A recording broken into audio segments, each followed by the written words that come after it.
Why is it that you work harder every year, prices keep going up, your debt never disappears, and somehow the same countries, corporations, and families always seem to win? Because here's the lie you were sold. You were told poverty exists because people are lazy. You were told poor countries are poor because they're corrupt. You were told debt is just part of the system. And you were told that if a country collapses, oh well, that's just unfortunate. That's bullshit. What if I told you entire nations are designed to fail? Not by accident, not by incompetence, but on purpose. What if I told you that war isn't always started with bombs, but with spreadsheets? That coups don't always involve soldiers, but loans. That modern empires don't conquer land anymore. They conquer balance sheets, because that's not a conspiracy theory. That's a job description, and one man actually admitted it. This video is about a book that was never supposed to be popular. A book that major publishers refused to touch. A book its author was threatened, bribed, and intimidated to never release. And a book that explains why the world looks exactly the way it does today. The book is called Confessions of an Economic Hitman by John Perkins. John Perkins isn't a radical activist. He's not a journalist chasing clicks. He's not an internet theorist with a microphone and vibes. He was an insider, a trained economist, a consultant for major US firms, a man who worked directly with the World Bank, multinational corporations, intelligence-linked contractors, and foreign governments. His job? To convince developing nations to take massive loans they could never repay, so they would be permanently trapped in debt, dependency, and political obedience, not with guns, not with threats, but with forecasts, with economic models, with promises of development. John Perkins calls this role an economic hitman, and before you roll your eyes, understand this. If he were lying, this book would not exist. No one threatens fiction, no one bribes fantasies, and no one silences bedtime stories. They silence confessions. Disclaimer: this video is made under fair use as defined by Section 107 of the US Copyright Act. It is for educational purposes only. I am not reading the book. I am not replacing the book. I am adding context, critique, and confrontation. If this book hits you the way it should, go buy it. Because supporting authors who tell the truth is the bare minimum. Why this book matters and why it makes people uncomfortable. Because this book doesn't just criticize governments, it criticizes you. It exposes how your cheap products, your cheap energy, your stable economy are built on someone else's permanent collapse. It explains why poor countries stay poor. Revolutions mysteriously fail, leaders die in accidents, and debt somehow grows faster than development. And here's the part people hate the most. This system doesn't need evil villains. It runs on normal people doing their jobs. People who say, I was just following policy. I was just running numbers. I didn't pull the trigger. That's the real horror. And that's exactly what this book exposes. Welcome to Mindful Reads Hub. Let's get started. The making of a weapon. They don't teach you how empires are built in high school. They teach you how to run a spreadsheet. They teach you how to fill out tax forms. They teach you how to manage finance. But they never teach you what happens when those numbers become weapons, shaping nations, bending societies, and deciding who lives in prosperity and who lives in permanent debt. That's not education, that's indoctrination. John Perkins was your average white-collar kid from New Hampshire, the sort of person who believed in hard work, conventional success, and the idea that helping the world meant building something useful. Roads, power grids, infrastructure. He thought that if he mastered economics and got into a prestigious consulting firm, the world would be better for it. Instead, he became a weapon in a machine designed not to lift societies up, but to enslave them with debt. Perkins' story, as he describes it, begins unassumingly. He's recruited out of university and then enticed into a consulting firm known as Maine, where he's trained. not just in economics, but in the art of persuasion and seduction. The goal? Convince developing nations to take on massive loans for infrastructure projects that sound beneficial, energy plants, highways, industrial parks, but are structured so that repayment is impossible. And when this happens, guess who ends up controlling the country's strategic resources, policy decisions, and even political alignment? Not the people of those countries, not even their leaders, but the lenders, corporations, and governments that issued the debt. And let's be clear, this wasn't some fringe conspiracy. Perkins claims economic hitmen like himself worked with the World Bank and multinational corporations, funneling money into projects that doomed economies to dependency. The loans were designed to be too big, too costly, and too complex, all so that when countries couldn't pay, they had to open their doors to foreign corporate interests. If that sounds familiar to what we hear today about IMF/World Bank conditional loans in Africa, Asia, and Latin America, it should. Contemporary debt distress across the global south is exactly what this mechanism produces. But here's where the story gets uncomfortable. Perkins doesn't present himself as some evil mastermind. He presents himself as someone who believed he was doing good. That's the most chilling part, because most people serving powerful systems aren't villains. They're well-meaning professionals who don't look at the bigger picture. They think they're doing positive work, bringing development, growth, modernization.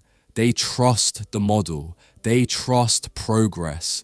And that's exactly how systems of control expand, not through brute force, but through normalization, repetition, and authority. Think about how that mirrors our everyday lives. You trust banks when they say debt helps your credit. You trust governments when they say certain policies will grow the economy.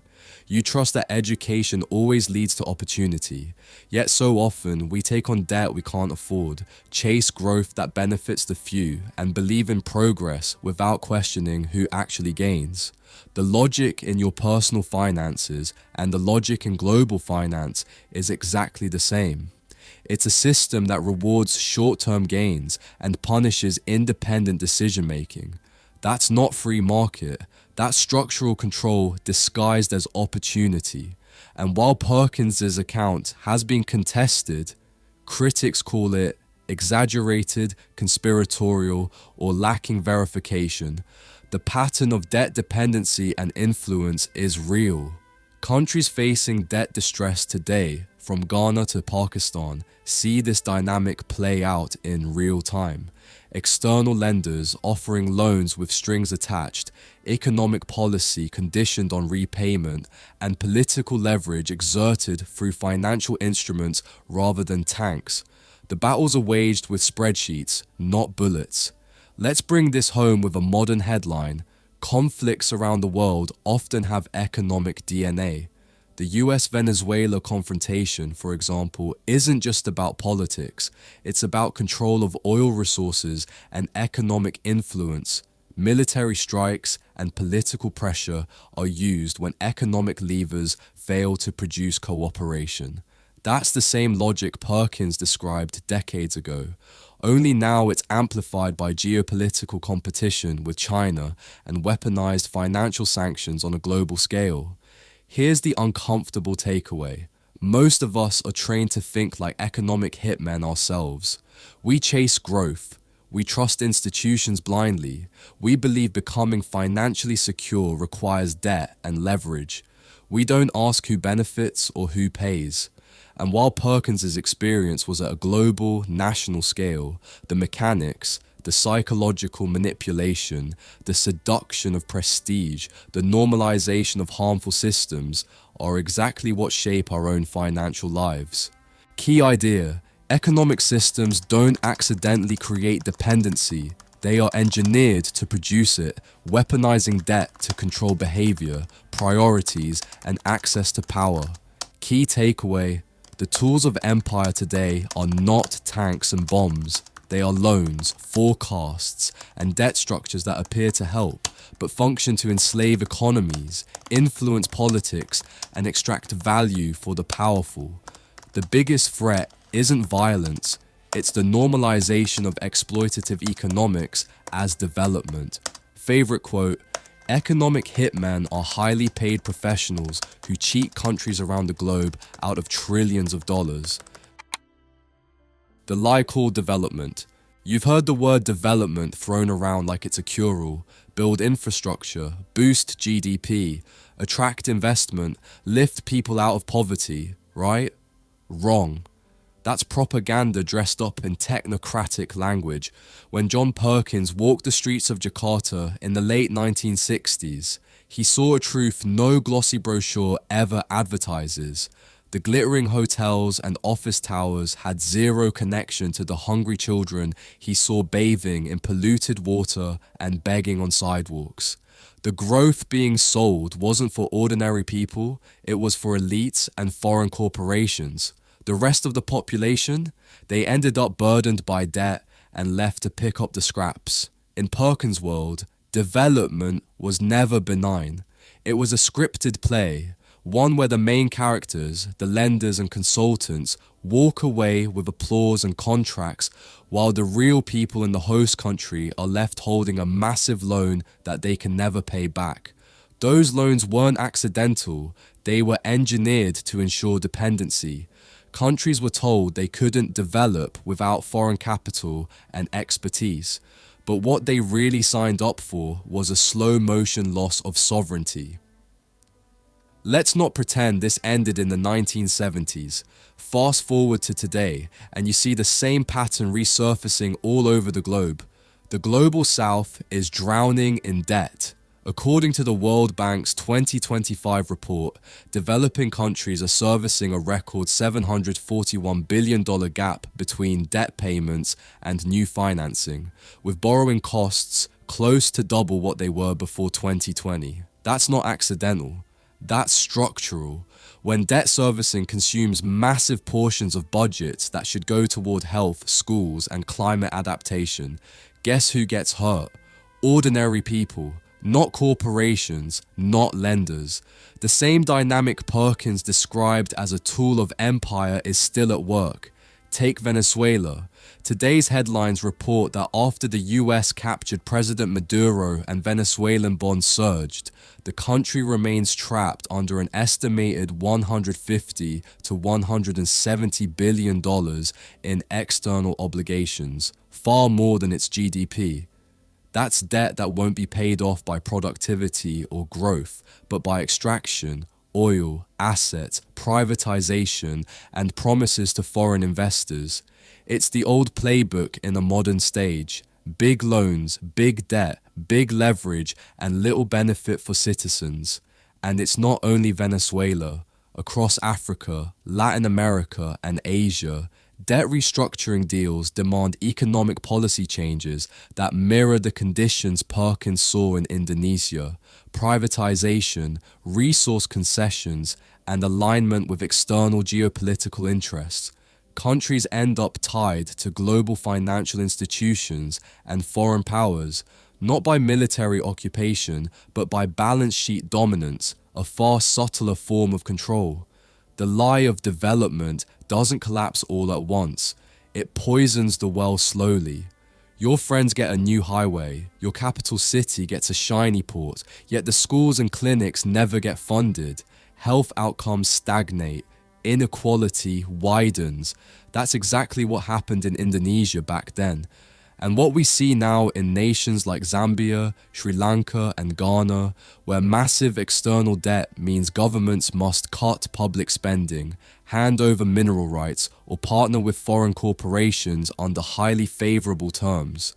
The propaganda is everywhere. We brought you progress, say the leaders after an IMF or World Bank mediated restructuring. But the people on the ground know something else. Their children are still hungry. Their wages haven't risen. Their land is leased to foreign mining companies. That's not development, that's extraction. The worst part? People and governments often internalize the narrative. They start believing they need foreign loans to grow, as if debt is a prerequisite for success rather than a mechanism of influence. Then they send their representatives to negotiate with giants whose interests are not aligned with the hopes of ordinary citizens. And here's a truth almost no politician will tell you. You don't need debt to lift people out of poverty. You need sovereignty, local control of resources, and equitable economic structures. The rest is baloney marketed as progress. Even in stable democracies, the narrative seeps in.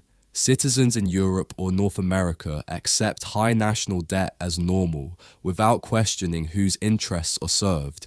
And when conflict flares, like sanctions on Russia that strangle economies rather than open political dialogue, we're reminded that economic pressure is a form of coercion, not assistance. That's the lie called development. It dresses economic coercion in polished language, it hands out contracts instead of freedom, and it measures success in loan volumes and corporate profits rather than human well-being. Key idea: development isn't an inherent good. It can be a strategic language used to embed dependency, extract resources, and align political agendas under the guise of economic progress. Key takeaway: when development is financed through massive indebtedness and external conditionality, it often prioritizes the interests of lenders and corporations over the well-being of ordinary populations, masking extraction as uplift.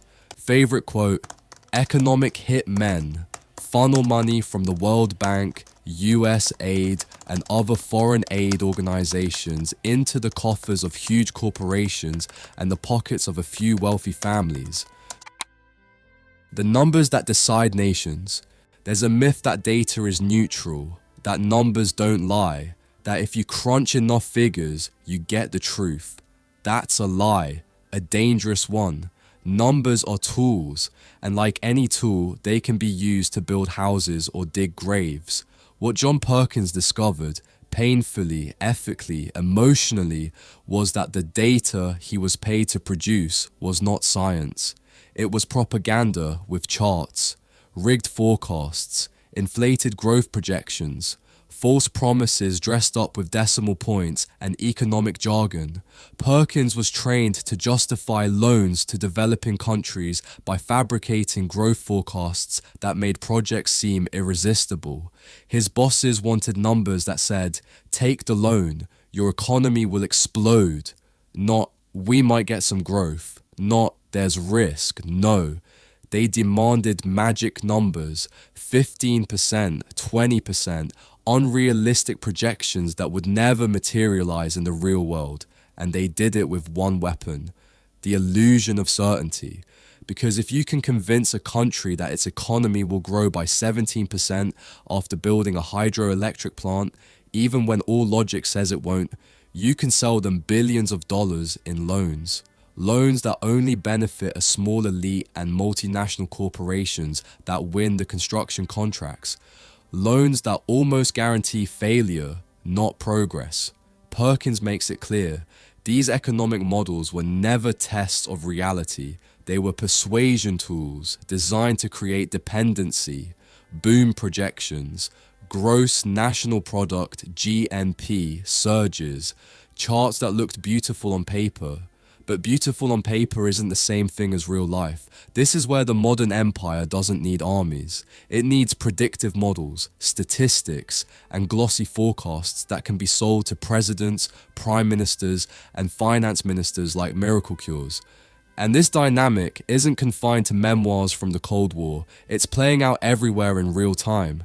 Look at Venezuela's debt meltdown. After years of political and economic crisis, external debt is now about $150 to $170 billion, far beyond its GDP, and creditors are circling like vultures trying to collect. All of this was facilitated through bonds, loans, and external financing structures tied to oil revenue. The country's political shift just makes those debts even more pressing. Look at Ethiopia, dealing with bond defaults and IMF-linked restructuring talks. Governments there are essentially being told, accept the conditions or face economic apocalypse. Money isn't just money, it's leverage.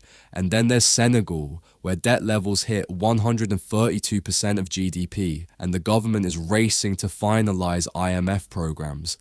Debt isn't just a burden, it's a political pressure valve that can be turned on and off depending on compliance with external demands. These aren't coincidences, they're systemic. When countries sign on the dotted line, they don't just sign up for money, they sign up for a world where their economic destiny is shaped externally by institutions that measure success in repayments, GDP surges, and corporate profits, not human well-being. Jeremy Grantham, a renowned investor, once said something that perfectly captures this system. Markets with bad incentives don't correct themselves. They reinforce the behavior that created the problem. In the same way, economic systems with the wrong incentives, debt, dependency, extraction, don't lift people up, they lock them down. And remember that nothing about this process works without perception. People in power will often say, investment, loans, growth, as if those words are synonyms for progress.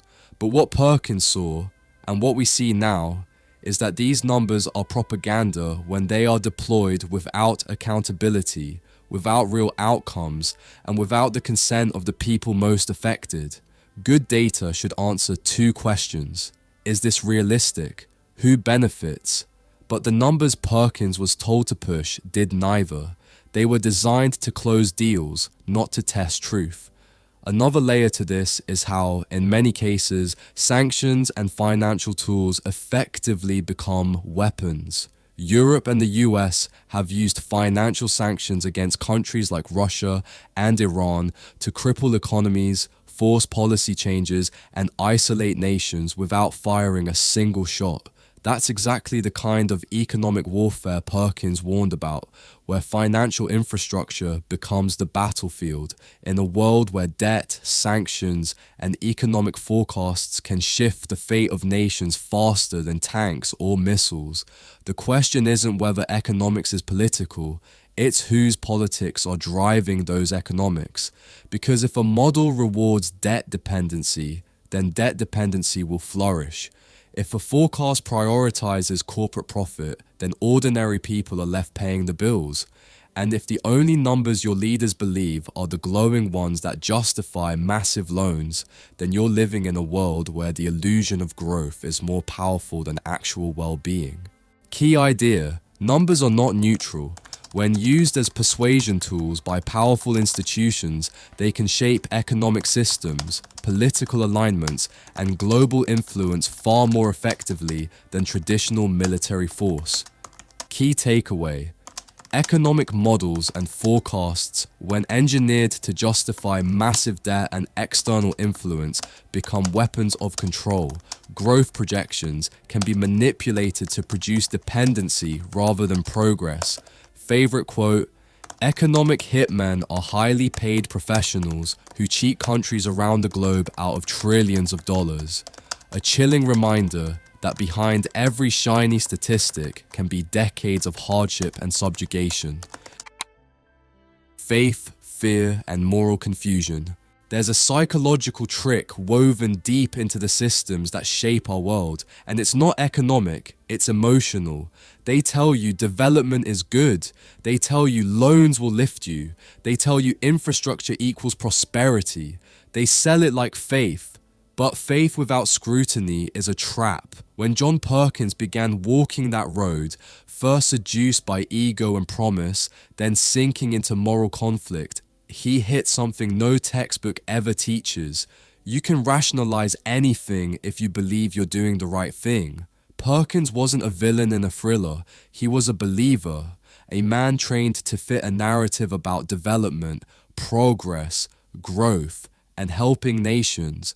He believed, at least at first, that building giant power plants, highways, and mega projects would solve poverty, but he learned something darker. The system itself was constructed to quash moral questioning.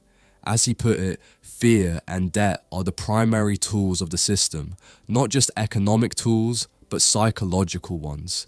People don't resist systems they trust, even when they hurt them. That's the psychological core. when faith is placed in institutions, banks, governments, international lenders, people stop asking who actually benefits. They assume that if an authority presents numbers, it must be good. But anyone who's ever watched a slick corporate pitch knows something. Confidence isn't truth. Confidence is persuasion, and often it's the only thing that matters in political and economic narratives. But this isn't abstract philosophy. This is lived reality across the world today. Look at the Russia-Ukraine war. Nations, economies, and millions of people are thrust into chaos as sanctions, supply interruptions, and energy weaponization reshape economies. Governments justify these moves as defending sovereignty, freedom, and security, values we should all stand for. But if you strip away the rhetorical veil, you see economic leverage in action, restricting energy flows, controlling pipelines, imposing financial penalties that push economies to the brink, all in the name of geopolitical positioning. That's not just war, that's a form of economized coercion. The tools of war have morphed. Military conflict is now embedded in financial systems and sanctioned markets. The same thing happens in Gaza and post-war reconstruction scenarios. Huge contracts, reconstruction loans, and foreign investment offers flood in after destruction. On paper, this looks like help, but unpack it. Who controls those contracts? Which firms win the bids? Who ends up in long-term debt to build new infrastructure? In many historical cases of post-conflict development, reconstruction becomes another mechanism of dependency. Governments need external capital to rebuild, which means external actors get leverage over policy and direction. That's not just humanitarian assistance, that's economic influence in disguise. Back to Perkins. He describes this mental conflict as a kind of cognitive dissonance. You're told you're helping, yet the outcomes harm the people you claim to serve. You justify it by believing in growth metrics, economic forecasts, or global narratives that sound progressive. That's the power of institutional rhetoric. It co-opts morality. Now let's bring it back to you, but not about loans or nations, about your everyday life. Think about personal finance. You're told that debt is normal, that if you take on a mortgage, student loan, or credit card balance, it's just part of modern life. Advertisements tell you debt will unlock opportunity. Governments tell you borrowing is fine if it stimulates growth. But what happens when debt becomes the lens through which you define success? You lose autonomy. You can't make choices independent of your payments. That's the psychology of dependence. It's the same hypnotic mess that shaped Perkins' moral crisis. He believed in the system until he saw how it used belief to coerce decision-making. And this psychological weapon isn't limited to personal debt. It scales up.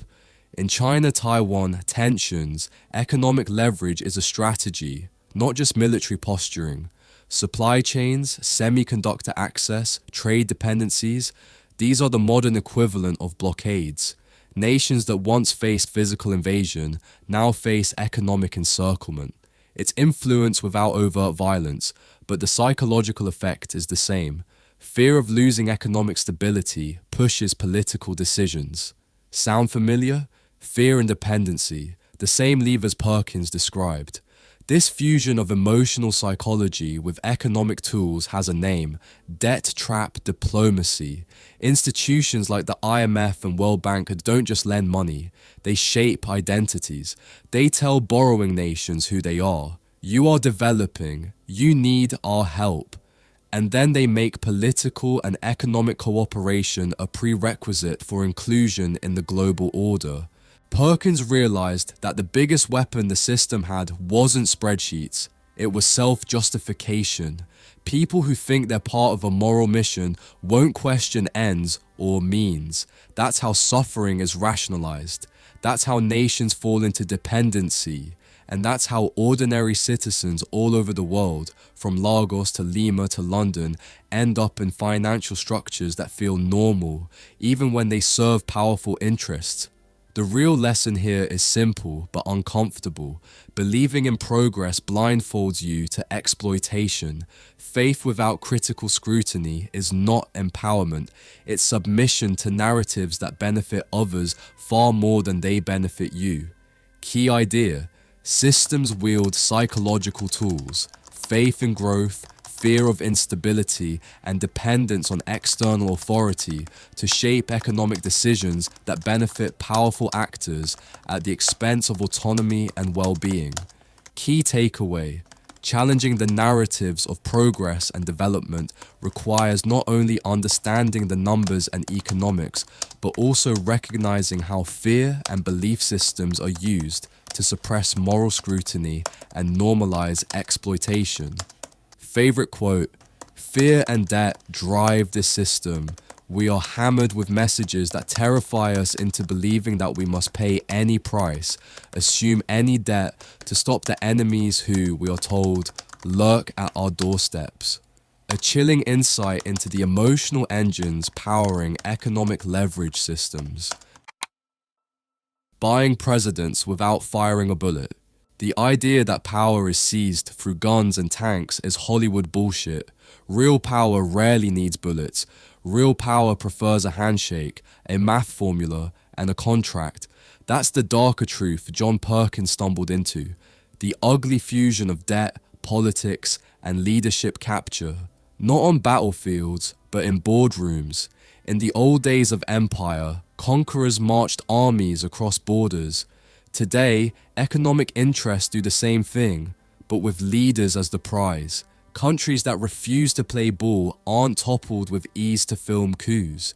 They're squeezed financially, diplomatically, and through economic narratives that make resistance look suicidal. This is what the world saw when leaders like Panama's Omar Torrijos dared to push for independence from the corporate lender model Perkins describes. Torrijos, a charismatic populist, wanted to use Panama's own canal revenues to benefit Panamanians, not global corporate shareholders. Instead of a handshake, he got pressure. As he resisted, the independent strategy that prioritized people over profit became inconvenient for powerful foreign interests, and sudden mysterious accidents and political destabilizations began to shape his environment. That wasn't a plot in a thriller novel. That was history.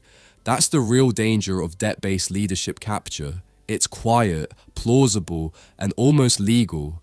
Countries are given loans to modernize, but the documentation is loaded with conditionalities that force leaders to act in ways that benefit lenders and multinational corporations.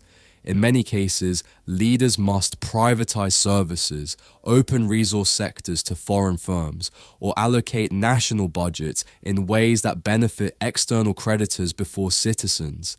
That's not assistance, that's leverage. What looks like cooperation on the surface is coercion underneath.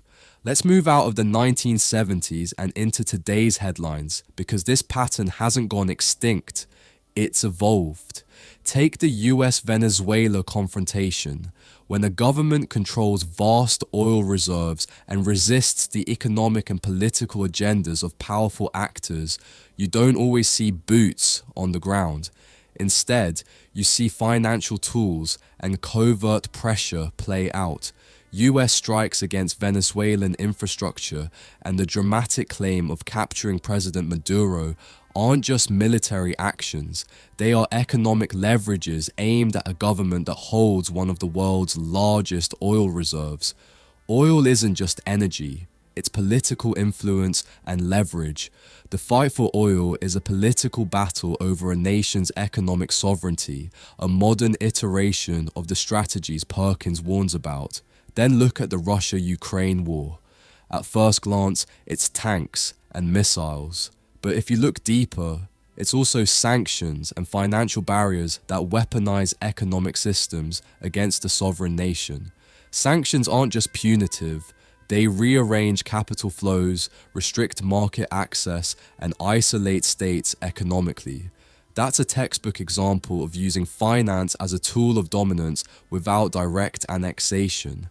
Entire industries are targeted not just for security reasons, but to force policy changes or stifle resistance to global norms imposed by Western economic orders. Here's something most people miss. When leaders in the global south try to chart independent paths, like prioritizing social welfare over debt repayment or refusing to privatize national resources, they face two pressures simultaneously. First, there's economic isolation via conditional loan renegotiations that slash credit ratings and make global capital inaccessible. Second, there's geopolitical pressure from competing powers offering alternative loans, a strategy sometimes labeled debt trap diplomacy. Whether or not every claim about debt diplomacy is accurate, scholars agree the effect is similar. Nations caught between powers face enormous political pressure to align economically. Take the Belt and Road Initiatives, BRI, China's massive infrastructure financing in Asia, Africa, and Latin America. Critics say these loans risk creating dependent relationships where states struggle to repay, while supporters claim they fill a massive investment gap. The truth? Many nations find themselves juggling conditionalities and political strings from multiple external lenders, not just Western institutions like the World Bank or IMF, but also Beijing's portfolio of infrastructure finance. Control over critical ports, railways, and strategic logistical nodes essentially becomes leverage on national policy. That's exactly the dynamic Perkins foresaw, only now multiplied by geopolitics. At the heart of this is something more visceral. Leaders who resist financial control risk destabilization, isolation, or worse. When Ecuador's president dared to audit debt and renegotiate terms, he ended up turning to other global lenders, which replaced one set of pressures with another, trading political independence for new debt and commitments. In many ways, the cycle repeats, squeezing nations through financial obligations until leaders either capitulate or are replaced by more compliant ones. And make no mistake, this isn't confined to distant lands. Even within the United States itself, domestic unrest and deep economic inequality create internal weaknesses that external powers or financial systems can exploit. Scholars today note growing social divisions and financial fragility as vulnerabilities that ripple outward, where economic policy becomes the tool that sustains global advantage or cracks open opportunities for rival powers. In other words, leaders aren't toppled only by invasion, they're maneuvered out of effective autonomy through economic structures taught in economics textbooks but never questioned in political practice. This is the modern frontier of power. No invasion required, just clever manipulation of debt, credit, and economic narratives that force nations into a corner where compromise isn't a choice, it's survival. Key idea: debt and economic conditionalities are used not just to stimulate growth but to shape political alignment, turning sovereign leaders into agents beholden to external economic priorities. Key takeaway: when financial leverage is wielded as a tool of influence, leaders who challenge dominant economic interests face pressures that can undermine sovereignty just as effectively as military force, creating a global landscape where resistance is measured in economic terms, not just political ones.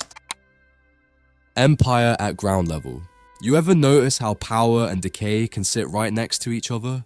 Not miles apart in different countries, we're talking right across the street from each other.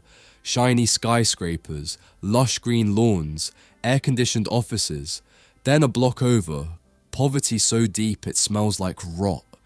This is the part of empire no one likes to talk about. Empire at ground level.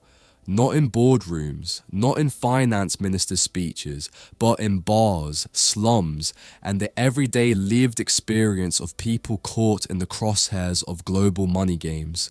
When John Perkins wandered into the Panama Canal Zone, that strange quasi-country carved out for US economic interests, what struck him was exactly this juxtaposition. On one side, the Canal Zone was an enclave of privilege, wealth, and offshore power.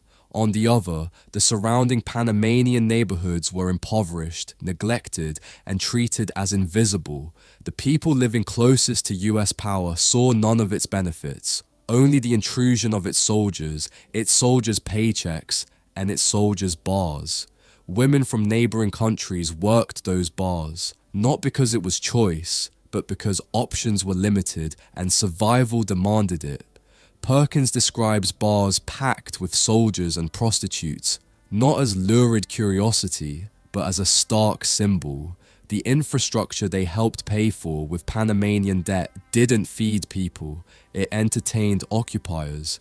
He realized that the shiny side of a nation often coexists with suffering that the models, forecasts, and loan portfolios never register.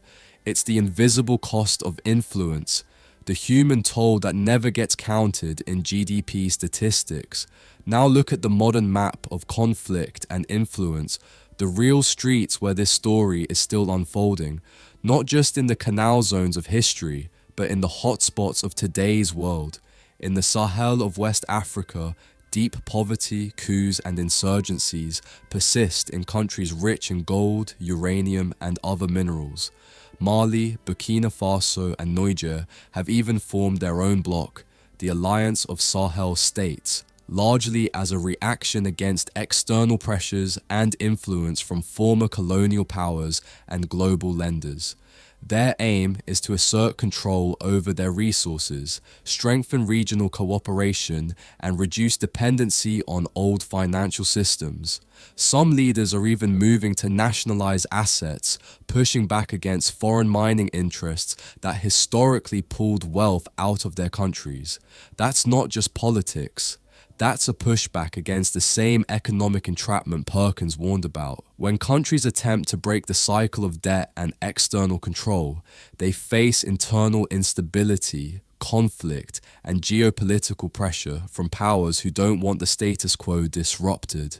On a broader scale, sub-Saharan Africa's debt situation is worsening, with external sovereign debt climbing past $1 trillion, and many countries trapped in repayment cycles that devour budgets and limit their ability to address basic needs like healthcare, education, and clean water.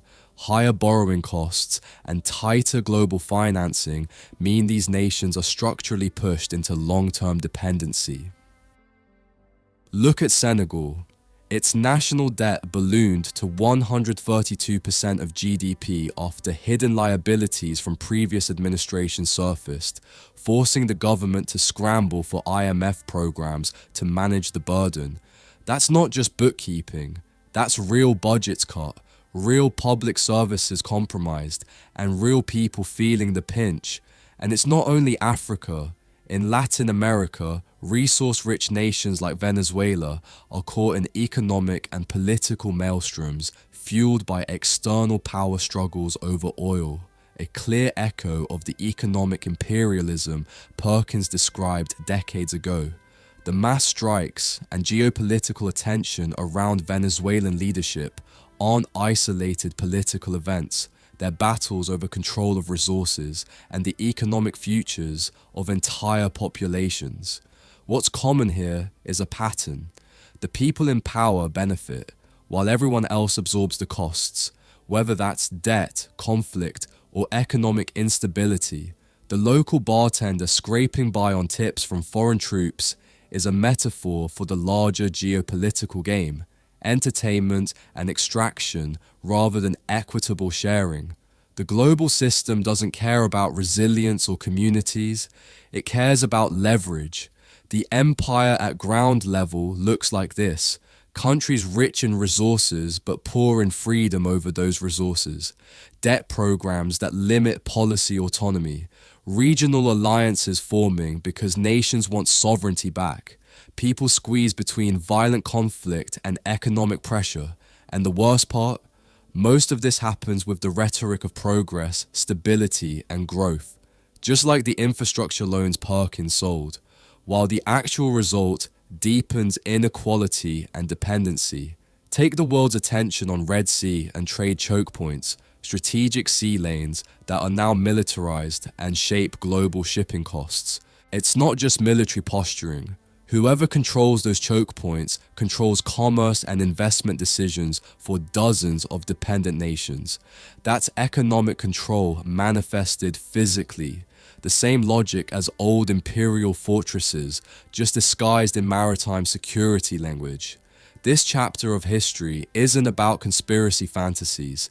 It's about patterns, repeated, global, and predictable. Patterns that show how money, power, and vulnerability intersect to shape outcomes for billions of people, not just the wealthy elite. So when you hear talk of modern development, ask yourself, who benefits? Who is still struggling despite the investment? And whose streets still resemble rot next to someone else's lawn? Key idea: empire at the ground level isn't built with guns. It's built with inequity, debt, and normalized inequalities that position foreign agendas above local needs. Key takeaway: the human cost of economic exploitation shows up most clearly, not in the spreadsheets, but in lived experience. Where infrastructure benefits corporations, debt constrains policy, and everyday people shoulder the burden of a system designed for external advantage. Oil, money, and the invisible pipeline.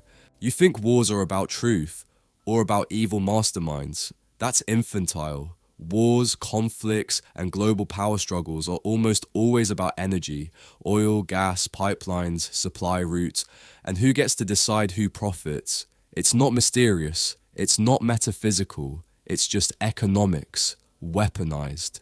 John Perkins was on the front lines of that revelation long before the headlines were filled with tank battalions and sanctions. He saw the puppet strings tied not to rifles, but to oil concessions, corporate contracts, and debt arrangements that made energy supply lines the most valuable real estate on Earth. In his telling, the era of economic hitmen was also the era when the world's most valuable resource, oil, became the currency of influence and control.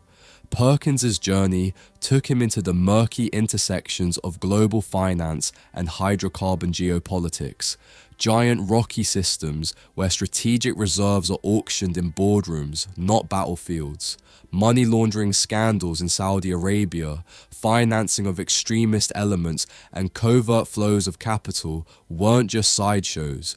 They were part of the same ecosystem where oil dictated power and political alignment. Oil wealth was the leverage point that ensured debt, influence, and dominance could be extracted without overt military invasions. In many ways, it was global petroleum economics that became the invisible pipeline of power. Now look at how similar dynamics play out in the real world today, beyond the book. In Venezuela, the stakes couldn't be clearer. The country holds some of the largest proven oil reserves on the planet, more than most OPEC members combined. After a controversial US strike and the capture of President Maduro, Washington is openly tying its future intervention to access to Venezuela's oil and energy infrastructure. American oil firms are eyeing billions in investment to rebuild and retool Venezuela's energy sector, even after decades of nationalization and collapse. This isn't altruism, it's about control of oil wealth and influence over global energy pricing. Elsewhere, oil prices are dropping after a brief geopolitical spike, a decline of more than 15% last year due to oversupply and geopolitical tension. But oil remains a central lever in global economic battles. Price fluctuations aren't just market phenomena, they are strategic levers used by powerful states to bring economic pressure on rivals and shape global policy.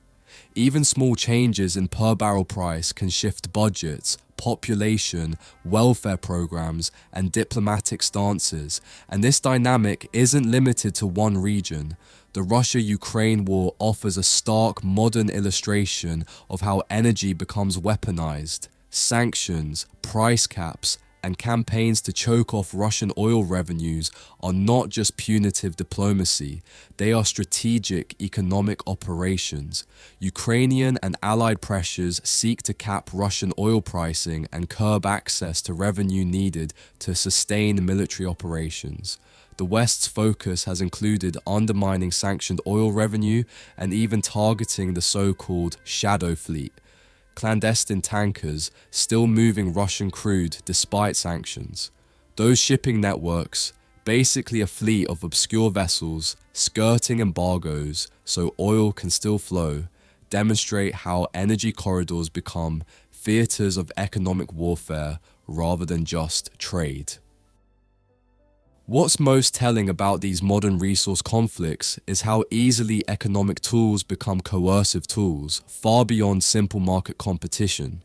The EU's debate over energy purchases, paying billions for Russian oil and gas, even while funding Ukraine's defense, shows how energy dependency can buttress an adversary's war effort, intentionally or not.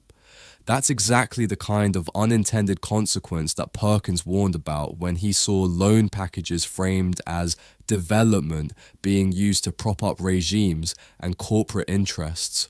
Oil isn't just petroleum, it's geopolitical leverage, it's bargaining power. It's often the reason nations are pushed, pulled, or bombed into alignment with external interests. That's why countries with vast oil reserves, whether Venezuela, Russia, or Middle Eastern states, rarely operate purely on sovereignty or self-interest alone. They are constantly balancing internal pressures with external forces that want access, influence, or control. The game isn't just about profit, it's about political positioning in a world where energy flows are the lifeblood of power. And this resonates with everyday life too. Think about your gasoline bill, heating costs, or grocery prices. All of them bounce with the swings in global energy markets. The same dynamics that shape national policy shape your monthly budget. When pipelines are disrupted, sanctions hit, or supply routes change, you feel it economically.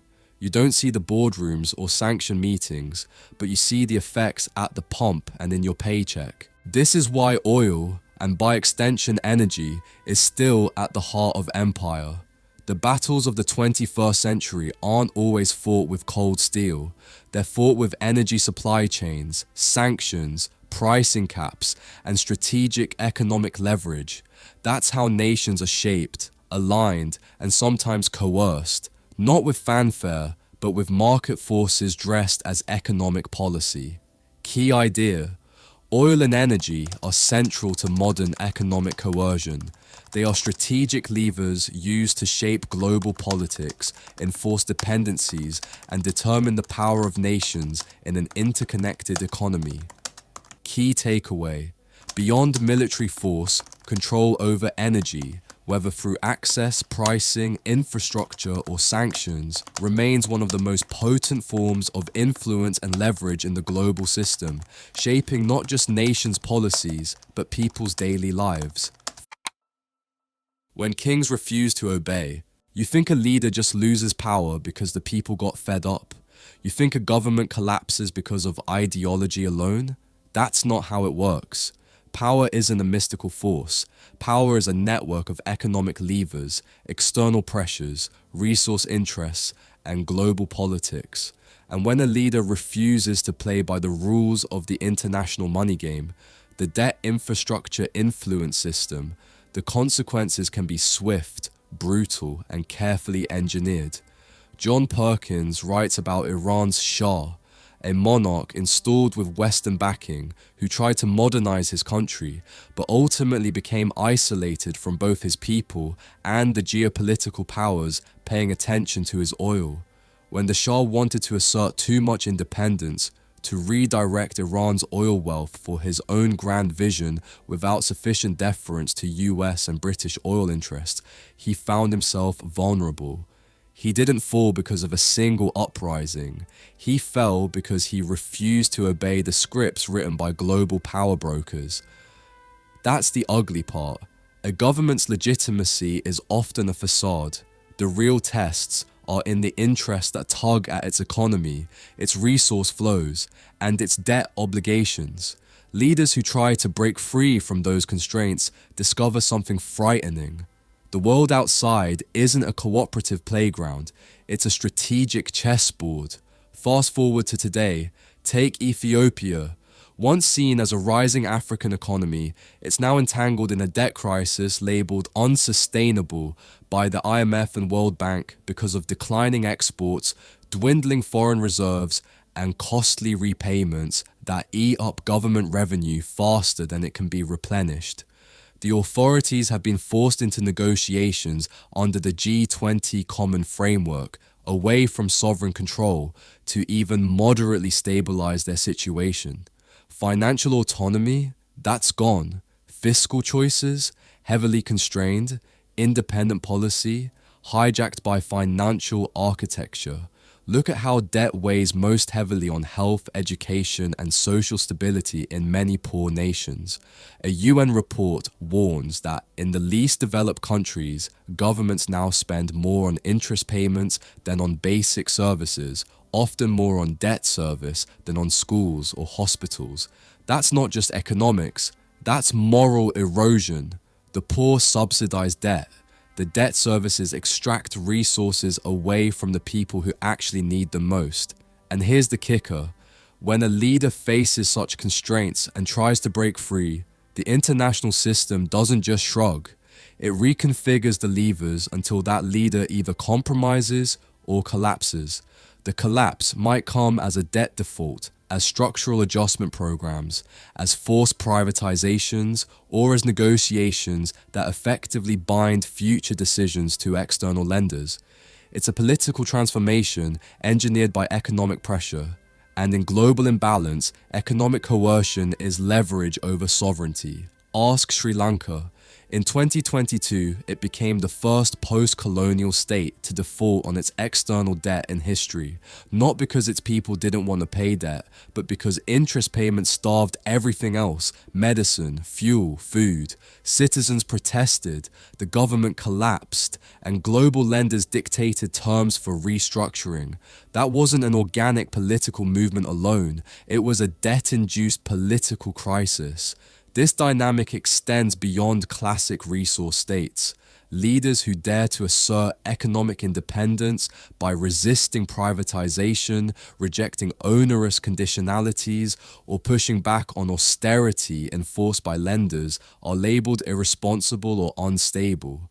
They suddenly find themselves surrounded by downgraded credit ratings, shrinking investment, and diplomatic overtures that come with strings attached. The result? Policy paralysis, political instability, a weakened mandate. And it's not only the global south that feels this squeeze. Even wealthier nations today are facing debt dynamics that influence policy direction, from taxation to spending to asset privatization under fiscal stress. That's what happens when debt shapes politics more than votes or constitutions do.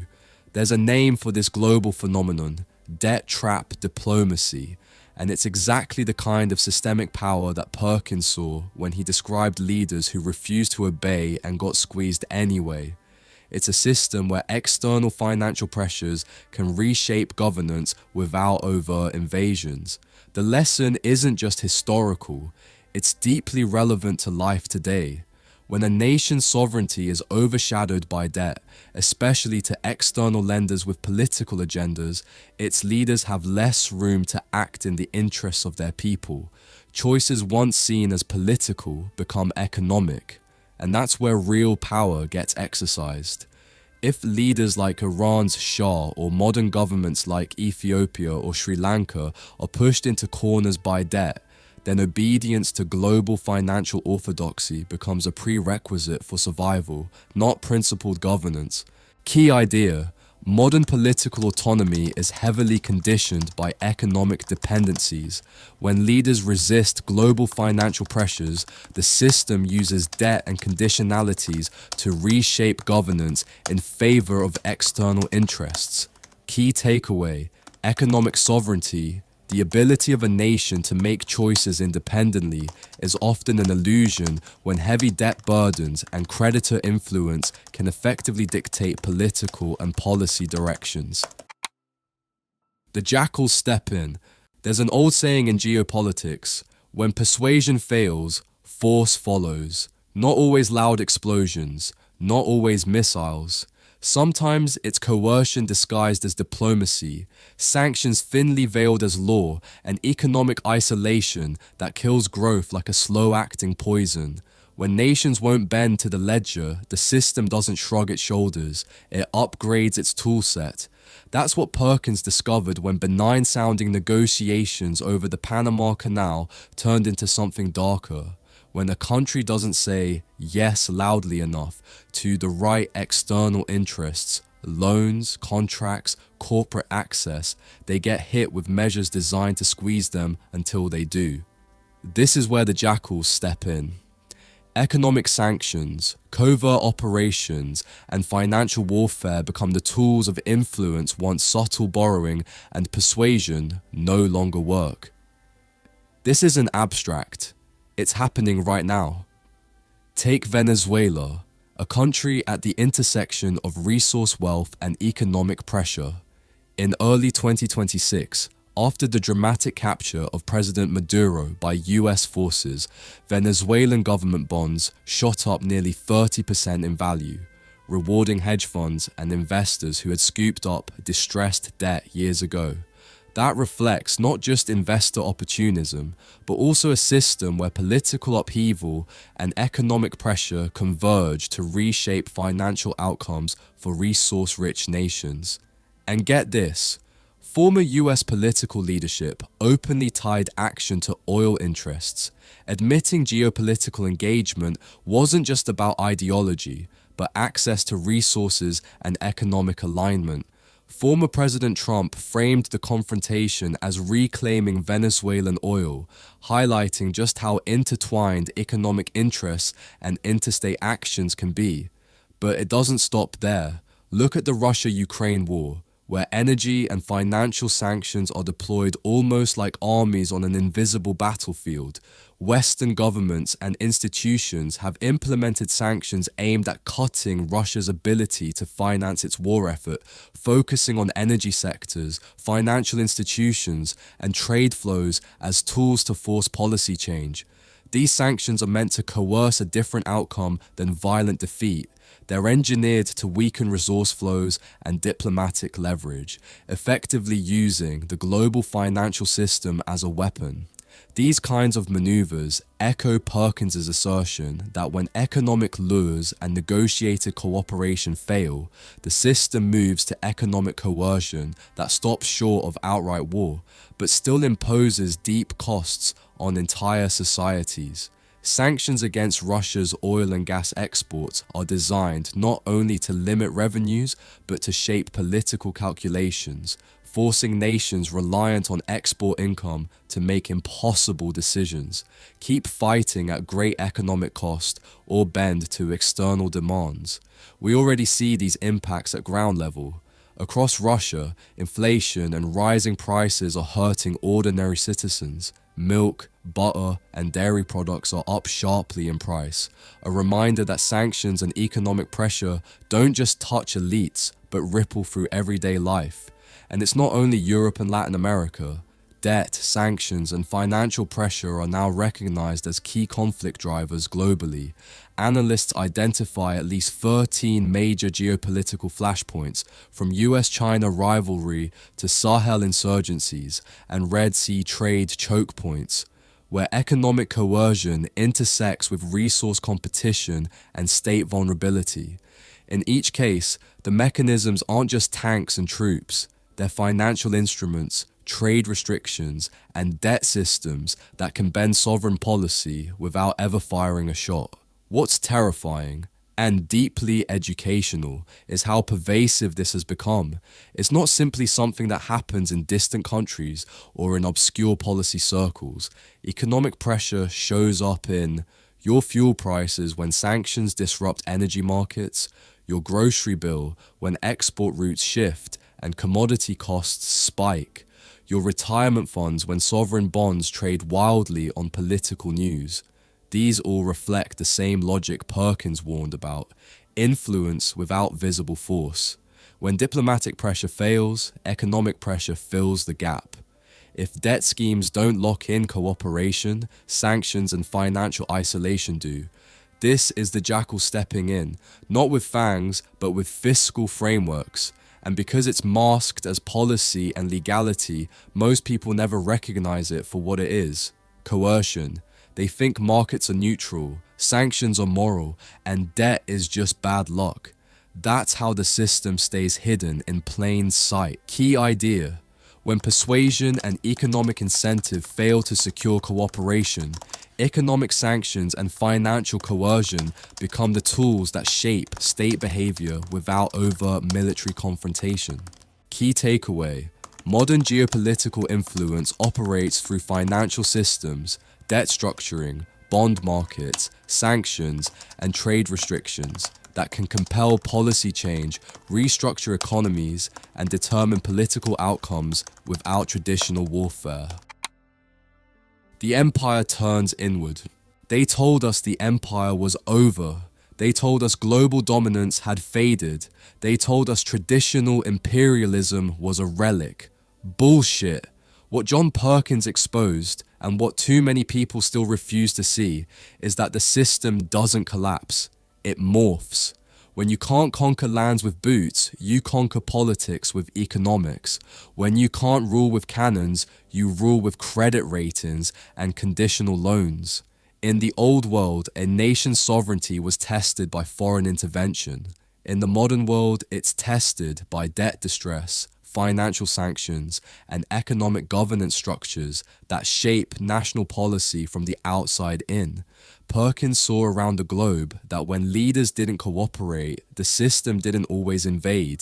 It infiltrated through financial markets, global institutions, and economic narratives. And what we see now in 2025 to 2026 is that this logic has become global orthodoxy, not an anomaly. Across the global south, countries face a kind of invisible siege: borrowing costs that dwarf growth, debt payments that outstrip public service budgets, and growing dependence on external creditors who dictate policy directions, not through threats, but through economic realities. This is the empire turning inward on every nation that's hooked into global finance. Here's what's really happening. The IMF and World Bank spring meetings offered little relief to struggling nations, confirming that the financial architecture most countries are tied to doesn't protect them. It binds them tighter. Developing countries still pay far higher interest rates than wealthy nations and borrow in hard currencies, which exposes them to exchange rate risk and global market fluctuations.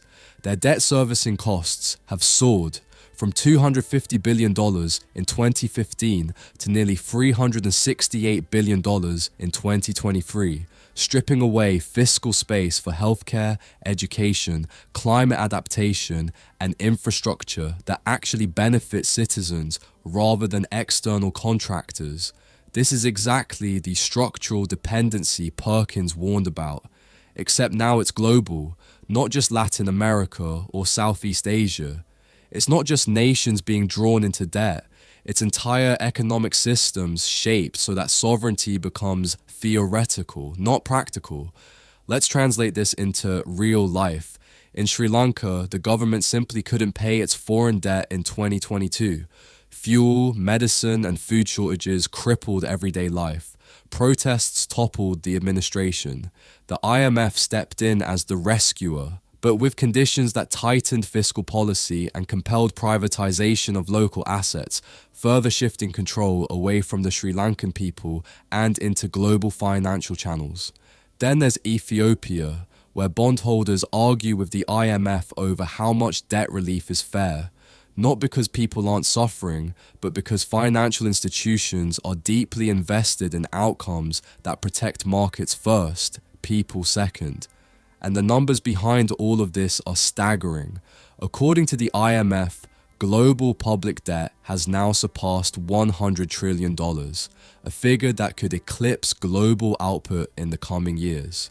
That means nearly every government, wealthy or poor, is tied by obligation and expectation to external financing forces that shape their policy decisions, tax structures, and social spending. This isn't speculation.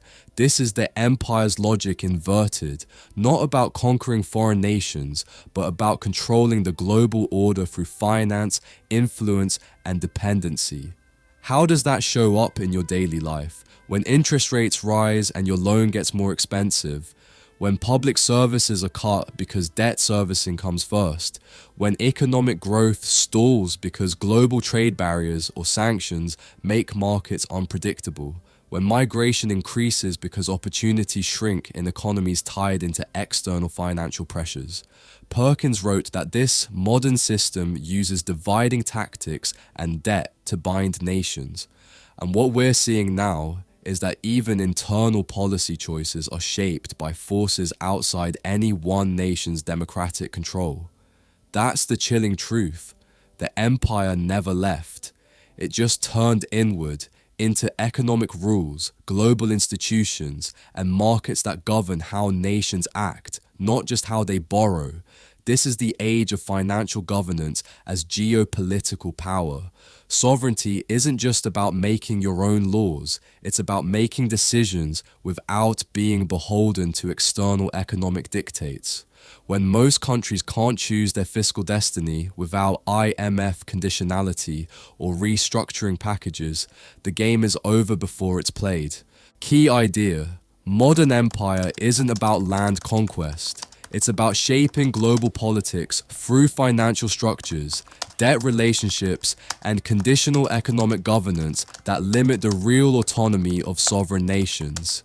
Key takeaway: when economic dependency and global financial institutions dictate national policy, democracy and sovereignty are hollow terms. Nations may be independent on paper, but bound in practice by debt, markets, and external economic priorities. Guilt, bribes, and the illusion of escape.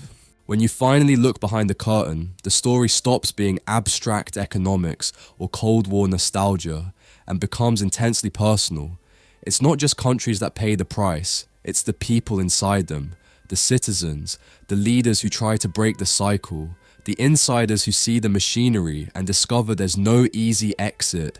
John Perkins wasn't just a cog in the system, he saw the gears, felt the moral weight, and eventually tried to walk away. But walking away from a system designed to grab and hold isn't simple, and it's certainly not clean. That's the dark truth at the core of his personal reckoning. When you've been tangled up in debt-driven influence, corporate backrooms, and global power structures, quitting isn't freedom, it's survival trauma. Turn zero, search zero. Perkins talks about bribes, not as Hollywood-style payoffs in suitcases, but as systemic incentives that normalize complicity. You're not bribed once. You're bribed by promotions, by invitations into elite circles, by the sense of prestige that makes you believe you're doing the right thing. That's the nightmare no one warns you about. The subtle psychological entrapment that comes from believing you're part of progress until you realize the victims weren't who you thought and the beneficiaries weren't either. And there's a much bigger picture unfolding in the world right now that reflects exactly this dynamic, where individuals, nations, and entire regions are caught in a web of power where exiting is punishment, not reward.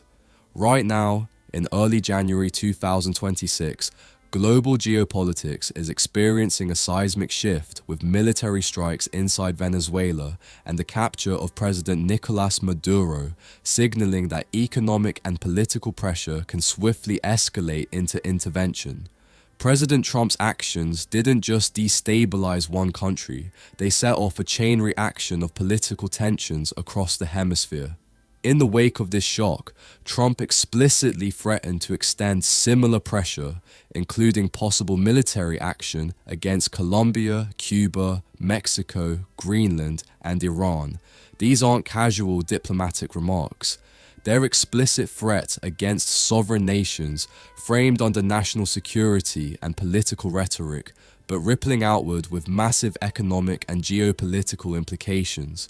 Colombia's president Gustavo Petro was smeared publicly with accusations of drug trafficking, a claim widely condemned as unsubstantiated and inflammatory. That's not diplomacy, that's character assassination on a global stage used to justify potential intervention. Meanwhile, Trump openly revived his long-standing, controversial notion of acquiring Greenland, not through negotiation, but through threats that blur the line between diplomacy and territorial coercion. Greenland's own leadership slammed these comments as fantasies disconnected from international law and respectful sovereignty. This explosive global context is the real-world mirror of the personal cost Perkins describes. Once you're in the system, the pressures don't stop when you walk away. They evolve. They invade new spaces: domestic politics, international relations, economic dependencies, and even public narratives. There's a thread linking that personal betrayal of one's own values to how nations are drawn into crisis. Debt, whether personal, national, or corporate, limits your choices and binds you to outcomes not of your own making. Recent IMF analysis warns that global public debt levels could rise above 100% of GDP by 2029, the highest since World War II, pushing governments into choices where sovereignty and policy independence shrink under financial strain. Debt distress isn't an abstract number.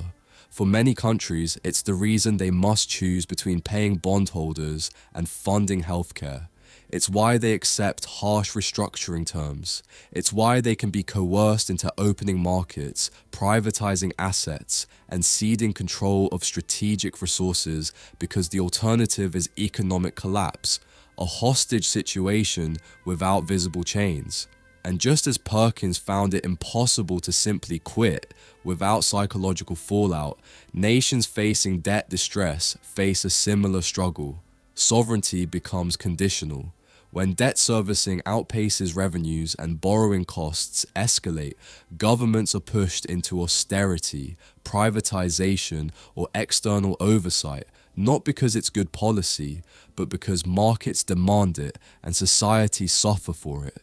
This dynamic creates an environment where leaders who try to break free or who resist external pressures face systemic pushback, downgraded credit ratings, political isolation, or even foreign intervention justified under economic or security pretexts. That's the brutal reality of the modern global system. Economics is not neutral, and debt is not just a balance sheet item. It's a lever of influence and coercion.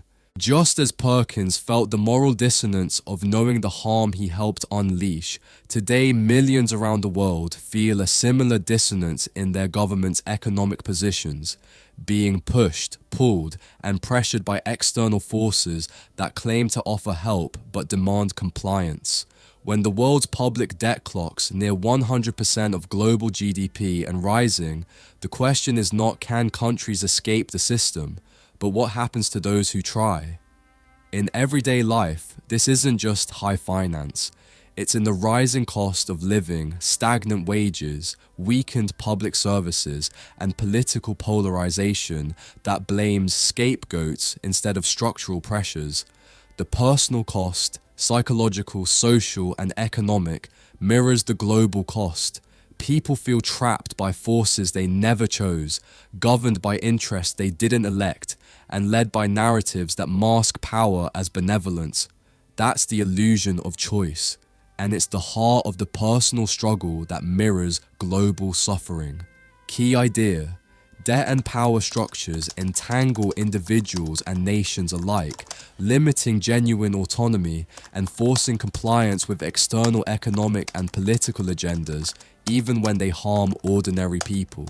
Key takeaway: Whether it's the psychological cost of walking away from a compromised position or the geopolitical cost of resisting debt-driven influence, escaping structural control requires confronting powerful systems that don't relent without pushback, often at great human cost. The world after the mask slips. John Perkins ended his journey not with satisfaction, but with a burning awareness. Once you see the mechanism, you can't unseen it. The empire doesn't collapse. It transforms, adapts, and reproduces itself under ever-changing guises. Debt restructuring here, conditional loans there, sanctions, trade wars, and now even digital asset geopolitics. The final unveiling isn't poetic, it's brutal and everyday. Here's where this uncovers itself in the real world today. Look at the Venezuela crisis in January 2026. A US strike, the dramatic capture of President Nicolas Maduro, and immediate threats toward regions like Colombia, Mexico, and even Greenland weren't just sensational headlines. They signal a world where geopolitical leverage and resource control blur with direct force. The result? Ordinary people in Venezuela still live with war, sanctions, economic collapse, and massive uncertainty as foreign powers jockey for influence. Markets reacted weirdly. Bitcoin hardly moved, holding above $90,000 and even climbing briefly above $93,000 despite the geopolitical storms. That tells you something important. People feel the pain in their lives, rising living costs, insecurity, lack of opportunity. But markets have adapted to geopolitical shocks in strange ways, often ignoring or pricing them in quickly. That disconnect between human suffering and market metrics is exactly the hallucination the system loves to maintain. People starve while aid blocks may be limited by geopolitical policy and reconstruction debts. Children go hungry because food, water, and infrastructure are blocked or destroyed. Families flee their homes because violence and economic collapse are inseparable. Meanwhile, global markets barely blink, and investors talk about Bitcoin resilience as if existential suffering is peripheral. That's not apathy, that's structural design. And when you zoom out, you see how these conflicts aren't random, they're interconnected. Across the Sahel and West Africa, resource wars over gold and uranium, breeding violence and external competition. In the Middle East, proxy conflicts like the Iran-Israel tensions have already reshaped regional military and economic realities. Chronic crises like Gaza's humanitarian catastrophe show how reconstruction, once the bombing stops, will likely be tied to debt financing that locks political alignment for decades. Climate stress and water scarcity are now catalysts for conflict in places like Sudan and parts of Africa, opening doors for foreign security contractors and investors.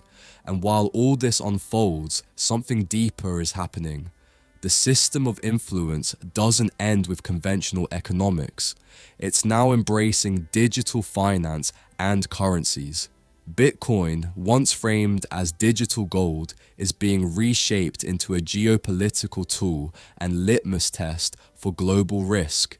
Its stability or volatility in the face of shocking events reflects how interconnected money, politics, and conflict have become.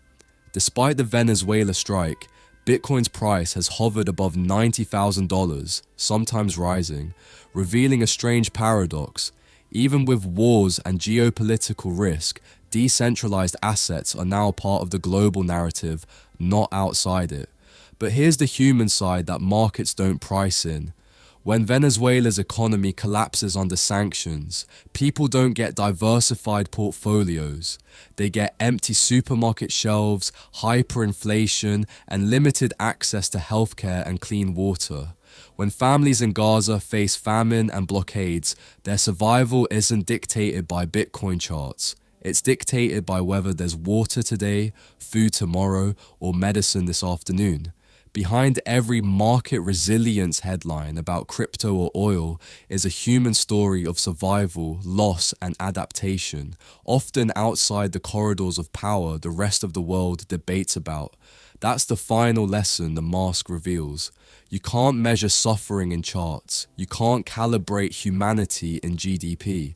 Empires don't just take land, they siphon agency from people whose voices are drowned out by macroeconomic narratives. So, why does this matter in real life? Because when you understand this pattern, that war, economics, markets, and human suffering are all facets of a single global game, you start asking the uncomfortable questions. Why do innocent people suffer because of geopolitics designed by elites? Why do markets normalize crisis and volatility faster than societies rebuild from them? Why, when a nation's leader is captured and oil infrastructure is targeted, do everyday citizens pay the price, not the corporations?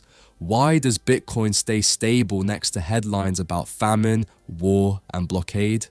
And the answer, hard as it is this. The system values stability of capital and power more than the stability of human life. It is engineered that way, but once you see it, you can't unsee it. And the answer, hard as it is this. The system values stability of capital and power more than the stability of human life. It is engineered that way, but once you see it, you can't unsee it.